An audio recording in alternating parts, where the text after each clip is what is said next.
안녕하세요. 오늘 여러분과 함께 살펴볼 자료들, 정말 흥미로운 기술 이야기들입니다. 네, 안녕하세요. 개발자들이 늘 마주하는 그 데이터베이스 선택 고민 있잖아요. 아, 그거 중요하죠. 네, 그거부터 시작해서 이제는 AI가 직접 우리 컴퓨터를 다룬다는 이야기, 그리고 그 AI를 더 똑똑하게 만드는 방법까지 좀 중요한 기술 변화 지점들을 짚어볼까 해요. 네, 흥미로운 주제들이네요. 여러분의 프로젝트에 맞는 데이터베이스는 뭘지, 또 AI가 운영체제를 직접 다루면 어떤 변화가 생길지 한번 자세히 살펴보겠습니다. 자, 첫 번째 주제는 역시 데이터베이스 선택 문제입니다. 개발자라면 누구나 겪는 딜레마잖아요. 네, 맞아요. 항상 고민이죠. 이게 크게 보면 관계형, 그러니까 RDB랑 문서지향, 더큐먼트 방식으로 나뉘는데 제일 큰 차이가 뭘까요? RDB는 일단 틀이 딱 정해져 있죠. 스키마라고 하는. 네, 스키마? 그래서 데이터의 어떤 정확성, 일관성 이런 게 중요할 때 예를 들면 금융거래 같은 거요. 그럴 때 강점이 있습니다. 아, 돈 관련된 건 딱딱 맞아야 하니까. 그렇죠. 반면에 이제 문서지향 데이터베이스는 스키마가 없어요. 훨씬 유연하죠. 유연하다는 건 어떤 뜻이죠? 예를 들어 JSON 데이터 같은 거 있잖아요. 네. 그런 걸 그냥 구조 그대로 저장할 수 있는 거예요. 아하. 그래서 뭐 콘텐츠 관리 시스템이라든지 아니면 소셜미디어 피드처럼 데이터 형태가 계속 변하는 경우 이럴 때 유리해요. 개발 속도도 빠르고요. 확장성도 좋다고 들었어요. 네, 수평적 확장. 그게 큰 장점이었죠. 근데 사실 요즘엔 그 경계가 조금씩 흐려지고 있어요. 흐려진다고요? 어떻게요? RGB도 이제 수평 확장을 꽤 잘 지원하고요. 반대로 문서 DB 쪽에서도 ACD 트랜잭션 같은 그러니까 데이터 일관성을 보장하는 기능들을 지원하기 시작했거든요. 아, 그럼 이제 뭐 큰 차이 없는 거 아닌가요? 그냥 아무거나 써도 될까요? 그렇지는 않습니다. 이게 각 방식의 기술적인 성숙도나 뭐랄까 안정성 같은 건 여전히 좀 차이가 있고요. 그렇군요. 무엇보다 중요한 건 여러분의 시스템이 가장 중요하게 생각하는 가치가 뭐냐는 거예요.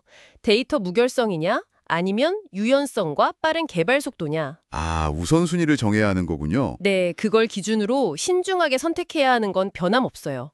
예를 들어서 아주 잠깐이라도 데이터 오류가 생기면 큰일 나는 은행 앱 같은 경우엔 여전히 RDB가 더 선호될 가능성이 높죠. 그렇죠. 신뢰가 중요하니까. 네, 유연성만 보고 선택했다가 나중에 데이터 정합성 문제로 좀 고생하는 경우도 꽤 있거든요. 그렇군요. 역시 기본 원칙이 중요하네요. 자, 다음 주제는 와, 이거 진짜 좀 SF 영화 같은 이야기인데요. AI가 운영체제를 직접 제어한다. 네. 윈도우나 맥OS 같은 걸요. 쿠아라는 오픈소스 프레임워크 이야기죠. 이게 정확히 뭔가요? 네, 쿠아는 AI 에이전트가 말 그대로 사람처럼 컴퓨터 OS를 직접 조작할 수 있게 해주는 도구예요. 사람처럼요?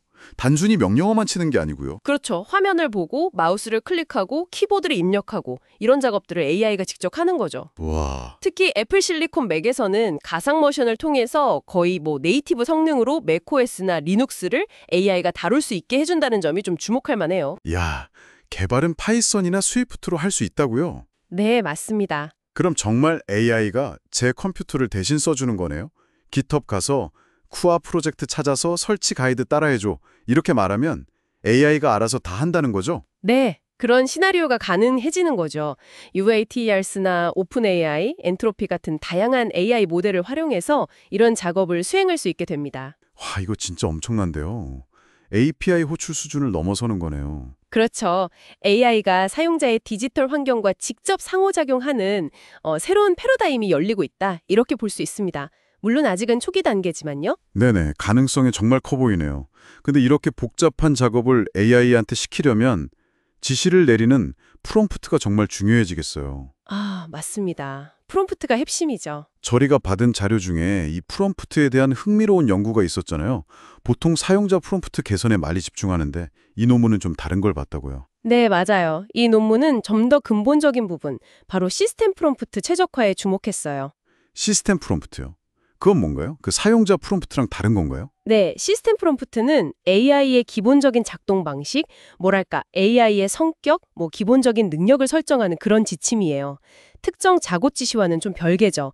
배경 설정 같은 거라고 보시면 돼요. 아하, 그러니까 AI한테 너는 이런 역할을 하는 애야 라고 미리 알려주는 거군요? 그렇죠. 그런데 이 연구에서는 여러 종류의 사용자 질문이랑 데이터셋에 걸쳐서 이 시스템 프롬프트를 자동으로 최적화하는 방법을 썼어요. 메타학습이라는 기법인데요. 메타학습, 학습하는 방법을 학습한다. 네, 맞습니다. 그렇게 최적화된 시스템 프롬프트를 쓰면 뭐가 좋으냐? 뭐가 좋아지나요? 실험 결과를 보면요. 이렇게 최적화된 AI는 처음 보는 다양한 종류의 작업에도 훨씬 더 잘 적응하고요. 약간의 추가 조정만으로도 높은 성능을 보였다고 합니다. 일반화 성능이 좋아지는 거죠. 오, 그러니까 어떤 상황에서도 좀 더 똑똑하게 잘 대처하게 되는 거군요. AI의 기초 체력을 키우는 느낌이네요. 네, 정확합니다. 그래서 쿠아처럼 AI가 실제 컴퓨터를 조작해야 할 때 이렇게 잘 튜닝된 시스템 프롬프트가 있다면 훨씬 더 안정적이고 또 유능하게 작업을 수행할 수 있겠죠. 그렇겠네요. AI 에이전트 기술이 더 실용적으로 발전하는데 아주 중요한 열쇠가 될 수 있겠어요. 네, 그렇습니다. 중요한 연구라고 생각해요. 자, 오늘 데이터베이스 선택부터 시작해서 AI의 OS 제어, 그리고 그 성능을 극대화하는 시스템 프롬프트 최적화까지. 와, 오늘 살펴본 내용도 보니까 기술이 정말 빠르게 발전하고 있다는 게 느껴지네요. 네, 정말 그렇죠. 오늘 나눈 이야기들을 바탕으로 여러분께 이런 질문을 한번 던져보고 싶습니다. 네, 어떤 질문인가요? 만약에요, AI 에이전트가 우리가 매일 쓰는 컴퓨터나 소프트웨어를 정말 사람처럼 능숙하게 직접 다루는 능력을 갖추게 된다면 과연 소프트웨어를 만들고 사용하는 방식은 근본적으로 어떻게 변하게 될까요? 아, 개발 방식 자체가 바뀔 수도 있겠네요. 그렇죠. 그리고 더 나아가서 그 변화가 여러분의 일상, 그러니까 매일 기술과 상호작용하는 방식에는 또 어떤 영향을 미치게 될지 한번 상상해 보시면 흥미로울 것 같습니다. 네, 정말 생각해 볼 만한 질문이네요. 오늘 저희가 함께 깊이 파고든 내용들이 여러분의 기술적 호기심을 채우는데 조금이나마 도움이 되었기를 바랍니다. 네, 유익한 시간이셨기를 바랍니다. 다음에도 더 흥미로운 잔류들과 함께 돌아오겠습니다.